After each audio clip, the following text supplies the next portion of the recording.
ग्रामस्थांकडनं आणि स्थानिक नागरिकांकडनं जी माहिती दिली गेली की यांना जो मोबदला दिला जातोय तो 20,000 रुपये प्रति गुंठा ह्या दराने मोबदला दिला जातोय, जो अत्यल्प आहे. शहरी भागाला कनेक्टेड ही वस्ती आहे.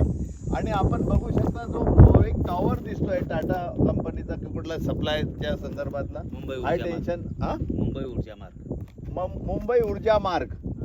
तर ह्या टॉवरच्या आजूबाजूला त्या लोकांना 6 लाख रुपये गुंठ्यानी मोबदला दिला गेला आहे आणि 20,000 रुपये यांना मोबदला दिला गेला. ही कुठेतरी तफावत आहे आणि ही एवढी मोठी तफावत जर असेल तर कशा पद्धतीने न्याय होतोय नक्की हा एक प्रश्न निर्माण होतोय. आणि धरण व्हावं ही सगळ्यांचीच इच्छा आहे, परंतु कोणावर अन्याय किंवा कुठे ज्याला म्हणतोय की बाबा त्यांच्या म्हणजे जो काही नैसर्गिक न्याय झाला पाहिजे तोही नाही होत असेल तर मग कसं धरण होणार हा एक प्रश्न आहे.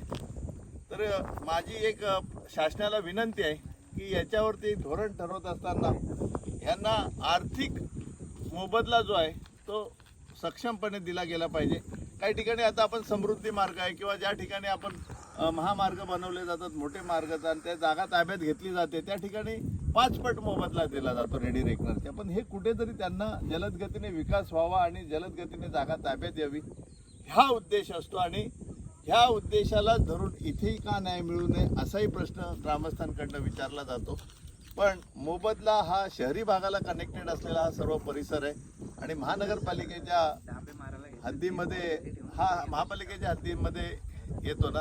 आता नाही पहिले यायचं नाही 4 किलोमीटर आहे महापालिकेची हद्द 4 किलोमीटर नाहीये. पण ह्या सर्व गोष्टी लक्षात घेता कुठेतरी न्याय व्हावा इथल्या जमीन मालकांचा ही एक अपेक्षा त्यांनी व्यक्त केली. धन्यवाद.